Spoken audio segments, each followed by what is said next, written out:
हिंदवी स्वराज्याचे संस्थापक राजे छत्रपती शिवराय महाराष्ट्रभरातून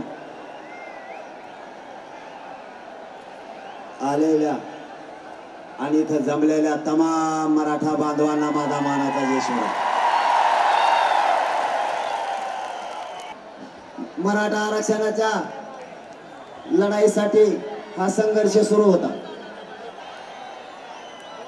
माननीय मुख्यमंत्री साहेबांनी मंत्रिमंडळाचे शिंदे आपले सगळे महाराष्ट्राचे मुख्यमंत्री एकनाथजी शिंदे साहेब हे या ठिकाणी आलेत आणि मंत्रिमंडळातील मंत्री महोदय या ठिकाणी आलेत। आता सगळ्यांचं नाव घ्यायचं म्हणलं तर पुन्हा वेळ जाईल। आलेल्या सर्व अधिकाऱ्यांचाही मनापासून धन्यवाद। माझा आवाज येतोय नाही दिसला नका दिसू दे। आपण इथं यासाठी आलो होतो की ज्या 54 लाख नोंदी सापडल्या कोणाला साहेब तुम्ही दोघं खाली या थोडं बस का 54 लाख मराठा समाजाच्या ज्या नोंदी सापडल्या त्या वाटप करण्यात याव्यात। ज्या मराठा समाजाच्या नोंदी सापडल्या त्याच्या परिवारातल्या लोकांना हे तातडीनं कुणबी प्रमाणपत्र देण्यात यावेत। आणि आपली तिसरी मागणी होती ज्याची नोंद सापडली त्याच्या सगळ्या सोयऱ्यांना सुद्धा देण्यात यावं या मागणीसह आपण या ठिकाणी आलो होतो। मायबाप मराठ्यांना आपण यासाठी 4.5 महिन्यापासून संघर्ष केलाय। आपल्याला न्याय मिळावा आणि सगळे सोयरे सुद्धा नोंद नसल्यामुळे आरक्षणात यावे यासाठी अध्यादेश होणं आवश्यक होतं। मी जास्तीचं न बोलता फक्त शिंदे साहेबांना एवढीच विनंती करणार आहे, माझ्या मायबाप मराठ्यांना या आरक्षणासाठी संघर्ष केलाय। 300 पेक्षाही जास्त मराठ्यांच्या पोरानं या आरक्षणासाठी आत्महत्या केल्यास बलिदान दिलंय। आज त्या माझ्या माता माऊलीच्या कंपाळी कुंकून राहिलं या मराठा आरक्षणासाठी स्वतःच्या घरातला करता पुरुष गेला आणि कुटुंब उघड्यावर पडले। या सगळ्यांचं स्वप्न साकार करण्याची जबाबदारी मराठ्यांच्या खांद्यावर होती। अण्णासाहेब पाटलांपासून मेटे साहेबांपर्यंत आणि जावळे पाटलांपासून या बलिदान गेलेल्या 350 पेक्षाही जास्त पोरांचे बलिदानाचे आणि स्वप्न पूर्ण करण्याची जबाबदारी मराठ्यांच्या खांद्यावर होती। आपण काल मुख्यमंत्री साहेबांना नोंदी मिळालेल्या मराठ्यांना नोंदी तातडीने देण्यासाठी शिबिर सुरू केले। वंशावळी जुळवण्यासाठी आपण समिती स्थापन केली आणि नातेवाईकांना देण्यासाठी सुद्धा अर्ज करावेत म्हणजे त्यांनाही तातडीने देण्यात येईल।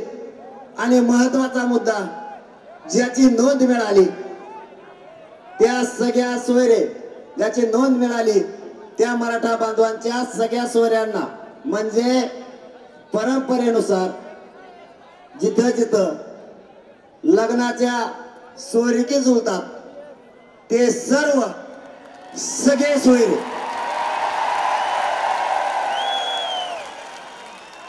गणगोतातील सगळा सोयरा याच्या नोंद नसल्यामुळे याला देण्यात यावं।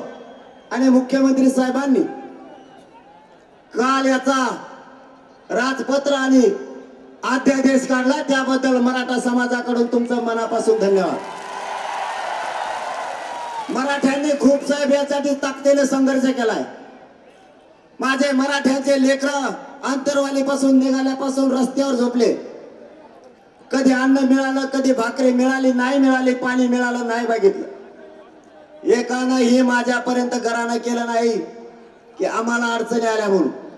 ज्या संघर्ष आहे त्या संघर्षाला तोंड दिलं।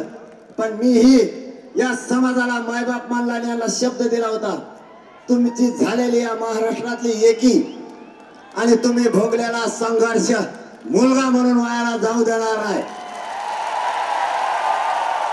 साहेब माझी महाराष्ट्राच्या वतीनं फक्त तुम्हाला एकच विनंती आहे, माझी तुमच्याकडे जास्तीची विनंती अजिबात नाही, फक्त एकच आहे. शिंदे साहेब आमची तुम्हाला मराठा समाजाच्या वतीने फक्त विनंती, जो सगळ्या सोयऱ्यांचा अध्यादेश काढला, राजपत्र काढलंय, मराठा समाजाच्या वतीने साहेब तुम्हाला माझी विनंती आहे, आपण जो अध्यादेश काल काढलाय, जे राजपत्र काढलंय, ज्याची कुणबी नोंद मिळाली, माझी तुम्हाला विनंती आहे साहेब माझ्या मराठा समाजाच्या वतीने, कारण मराठा समाजाने हा शब्द ऐका, हे आपल्यासाठी खूप महत्वाचं आहे. म्हणून 4.5 महिने आपण यासाठी संघर्ष केला, जीवाची बाजी लावली. या उपोषणामुळे माझं शरीर सुद्धा मला साथ देत नाही आता, हे माझ्या मायबाप सगळ्या मराठ्यांना माहिती, तरी मी माझे जीवाची पर्वा न करता या मराठा समाजासाठी रात्र दिवस झगडलोय. माझी फक्त साहेब तुम्हाला एकच विनंती आहे, हा जो अध्यादेश झालाय, हे जे राजपत्र निघालंय, ज्यांची कुणबी नोंद मिळाली त्याच्या गणगोतातील सगळ्या सोयऱ्यांना त्याच कुणबी नोंदीच्या आधारावर कुणबी जात प्रमाणपत्र देण्यात येणार आहे. या JR बाबत हा जो गुलाल उधळलाय, फक्त या गुलालाचा शिंदे साहेब अपमान होऊ देऊ नका, एवढीच विनंती आहे आम्हाला. हा JR कायमस्वरूपी राहिला पाहिजे. याचबरोबर आम्ही भांगे साहेबांना सुद्धा काल सांगितलं, त्यांनी दुरुस्ती करतो म्हणले. आमचं फक्त एवढंच म्हणणं आहे, ज्याची नोंद मिळाली त्याचं शपथपत्र घेऊन त्याच्या सोयऱ्याला देण्यात यावं. ग्रह चौकशी नंतर करावी, सध्या त्यांना प्रमाणपत्र वाटप करायला सुरुवात करा, ही शिंदे साहेबांकडे आमची विनंती आहे. अध्यादेश झालाय, यासह बाकीच्या महाराष्ट्रातल्या सगळ्या केसेस अंतरवालीसह मागे घेण्याचं शिंदे साहेबांनी कालच पत्र दिलेलं आहे, ते इथं स्वतः साक्षाला आहे. जी शिंदे समिती काम करती, मराठवाड्यात अत्यंत कमी नोंदी सापडल्यात, महाराष्ट्रभर खूप सापडल्यात, म्हणून शिंदे समितीला टप्प्याटप्प्यानं होईना 1 वर्षाची मुदत वाढ राहू द्या, तिला कंटिन्यू काम करू द्या, गोरगरीब मराठ्यांचं खूप चांगलं होईल. सध्या तिला मुदत वाढ दिली,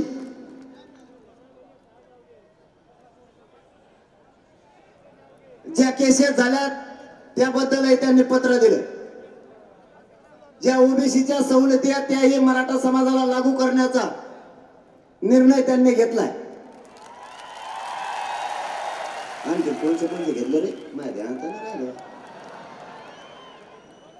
ते पोर रातभर फोन करते मला, काय झालं झोपून ना रातभर याला टाक.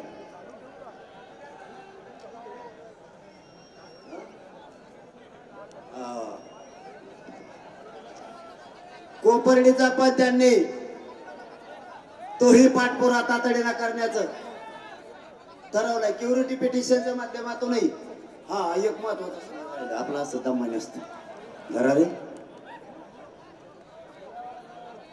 मराठवाड्यात नोंदी कमी सापडल्या, त्यासाठी मराठवाड्याचं 1884चं गॅजेट आहे, तेही शिंदे साहेबांच्या समितीकडे देऊन आणि ते स्वीकारून आपण तेही लागू करावं, कारण त्याच्यात आमचा खूप फायदा होणार आहे. कारण मराठवाड्यात नोंदी कमी आहे.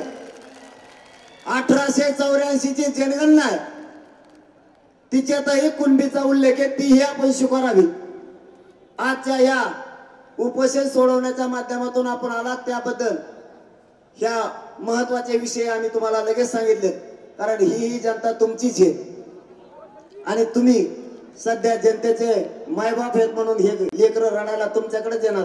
आम्हाला आधी म्हणलं मुंबईतच येऊ नका, म्हणलं काय ताण झाला, म्हणजे जनता आम्ही तुमचीच, सरकार तुम्हीच, आणि मुंबईत येऊ नका म्हणलं, मग तरी जास्तच निघाली ह्या पुढं आझाद मैदान.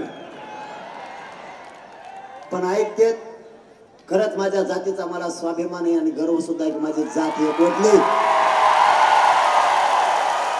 आणि माझी जात एका शब्दालाही पुढे जात नाही. हा मला ह्या पोरांचा प्रचंड गर्व आहे. हा झालेला विजय कित्येक म्हणायचे हे होत नाही ते होत नाही. बॉम्बे गॅजेट सुद्धा आपण सरकारला सांगितलं की तेही स्वीकारा, सातारा संस्थांचं गॅजेट तेही स्वीकारा, चारही बाजूनं मराठ्यांचं कल्याण होऊ द्या. क्युरिटी पिटिशनच्या माध्यमातूनही ज्यांना कोणती प्रमाणपत्र घ्यायचं नाही त्यांचंही तिकडून होईल. जिकडून घ्यायचं तिकडून घ्या, पण मराठी आरक्षणात जा. आम्हाला म्हणायचे तिकडून निघतं नाही, होत नसतं, ते नादी लावून चालले, तिकडे जाऊन राडा करते. हे पोट्टेले बेकार हे म्हणले जाऊन होत नसतं, आम्ही बी आणत असतो ना. आणि आम्ही तेव्हाच सांगितलं होतं 29 ऑगस्टला आरक्षणात मारलेल्या खुट्या आम्ही खुटा उपटून फेकणार म्हणजे फेकणार. खुटा फेकला, पात्रा फेकला, दुसरी ठोकली. मराठ्यांच्या नादी नाही लागायचा. जर तुम्ही आम्हाला छेडण्याचा प्रयत्न केला तर आमचा नाविलाज.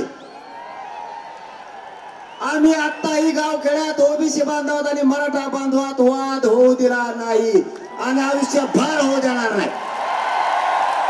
कारण आम्ही लहान आणि छोटा भाऊ म्हणून आत्ताही गुन्ह्या गोविंदांना आणतो.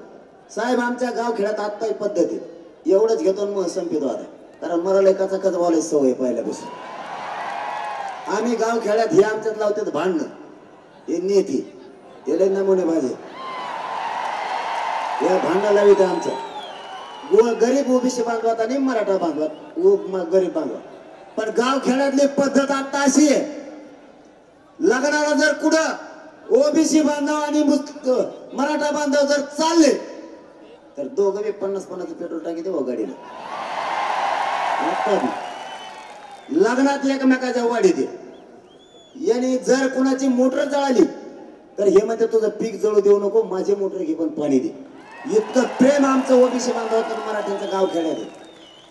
जर त्याने आजच्या पाजला तर उद्या हेवच्या पाजतो, आणि जर नाही पाजला तर कचा कच घोड्याला येते एकामेकावर. इतकं प्रेम आहे त्यांचं एकमेकावर. गाव खेड्यातली पद्धत आहे आमची. आणि हे येते आणि हे म्हणतात मी नेता. काय नेता यार तू? गोर गरीबात आमच्यात भांडण नको लावू. तू मोठा नेता आहे, आम्ही तुमचा आदर करतो. आमचा माणूस म्हणून विरोध नाही, हे तुमच्या विचाराला विरोध आहे. गोडच आहे ना, याला गोडच म्हणतात ना. आता त्यांना आम्ही उलट सांगतोय तुम्ही मोठे नेते, आम्हाला तुमचा आदर आहे हे सांगतो आम्ही या व्यासपीठावर. मराठ्यांचा त्यांना कधीच विरोध नव्हता. मराठ्यांनी त्यांना भरघोस आयुष्यभर मदत केलेली.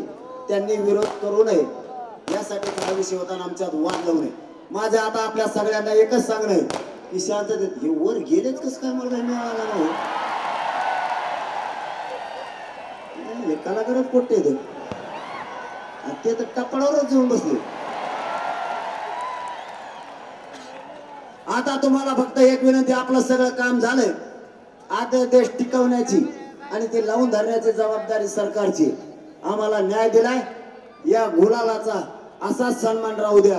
कारण हा गुलाल त्या अध्यादेशाचा आहे. मराठा बांधवांना माझे हात जोडून येते. खाली बसा सगळे. आणखी राहिले मग पुढे निघाले, मग मला सोडून चालले काय? बसा खाली. मग सगळ्यांनी गाड्या दमाने हाणायच्या.